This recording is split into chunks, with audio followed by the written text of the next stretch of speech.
Bonjour à tous, bienvenue dans votre nouveau numéro d'ActuWeek sur Activision TV. Les actus de la semaine en politique. Pour son message de Nouvel An, le président de la République Macky Sall s'est prononcé sur plusieurs questions fondamentales telles que la hausse du prix de l'électricité en soutient les causes à travers la réduction de la subvention, mais promet que la hausse ne va pas affecter les abonnés relevant de la tranche sociale et promet d'investir 600 milliards pour l'électrification des zones non électrifiées. Il a répondu à la question du troisième mandat qui continue de susciter les polémiques au sein de l'opinion. Il déclare, je cite, « Je ne répondrai ni non ni oui ». Le chef de l'État a invité les citoyens à lutter contre l'insalubrité en proposant des journées de set-setal dans tous les quartiers, tous les premiers samedis du mois. Dans son discours, le président Sall a parlé de sa vision pour un développement solidaire et inclusif pour l'accès universel qu'il résume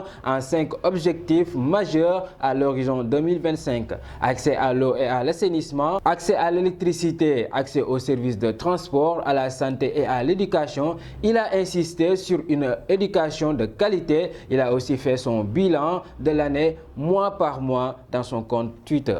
Mamadou Lamine Diallo a fait des révélations de taille sur le dialogue national. Dans sa question du 1er janvier, le député déclare que les fonds politiques de Macky Sall budgétisés augmentent de 800 millions environ en 2020, provoqués par le financement du dialogue national pour 3 mois. Selon le président du mouvement Tekki, cet exercice coûterait 10 millions de nos francs par jour, soit l'argent de 10 000 pauvres Sénégalais. En société, l'Assemblée nationale a voté ce lundi à l'unanimité et par acclamation le projet de loi criminalisant les actes de viol et de pédophilie. Ce projet de loi avait d'abord été adopté en Conseil des ministres le 27 novembre dernier.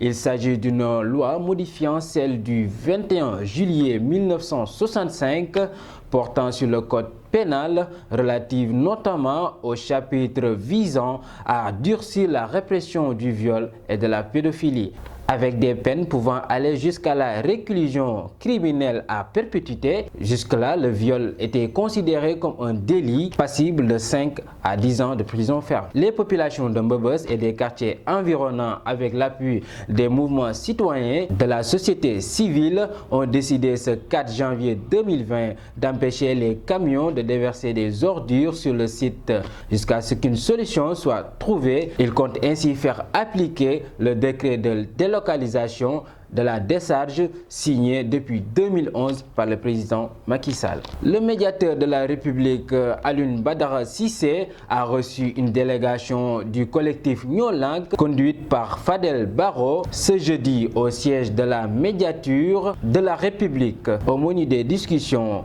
la hausse du prix de l'électricité, au droit de manifestation incluant celui de la marche et de l'occupation de l'espace public, mais également la détention de Guy Marius Sagna et d'autres membres du front. Au sortir de la rencontre qui a duré près de 2 heures, Alioune Badara Cissé a annoncé que les doléances seront transmises au chef de l'État. Mise en demeure de la Sen TV par le CNRA, une sanction du Conseil pour une mise en terme définitive des publicités sur les produits de dépigmentation. Le signal de la télévision a été coupé ce mercredi à 0h. Suite à cela, la Sen TV a décidé de mettre tout son personnel en chômage pour 7 jours après la suspension des programmes par le Conseil national de régulation de l'audiovisuel. À l'international, en Afrique, élection présidentielle en Guinée-Bissau, l'opposant Cisco Embalo remporte le présidentiel contesté avec 53,5% des voix face à Domingo Simão Pereira, candidat du PAIGC, le parti historique qui conteste ces résultats. Umaro Cisco Embalo, 47 ans, ancien premier ministre, l'a remporté face au parti historique PAIGC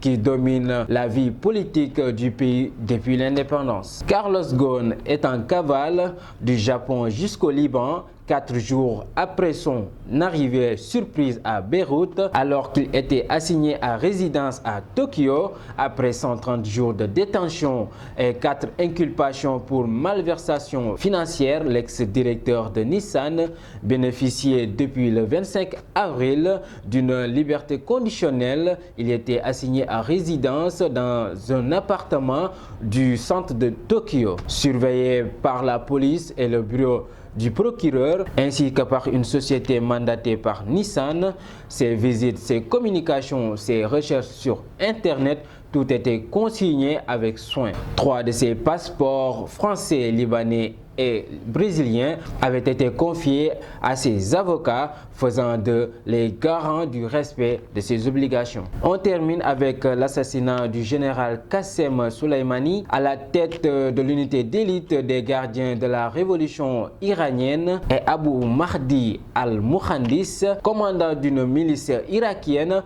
ont été tués dans une frappe contre leur convoi à l'aéroport de Bagdad. Le Pentagone a affirmé que les États-Unis ont mené une frappe aérienne dans laquelle le général Qassem Soleimani a été tué, disant vouloir ainsi dissuader l'Iran de tout projet d'attaque. Ce bombardement avait eu lieu 3 jours seulement après les heures survenues aux abords de l'ambassade américaine à Bagdad, prise d'assaut par les milliers de manifestants irakiens pro-Iran. C'est ce qui met fin à ce numéro d'Actu Week.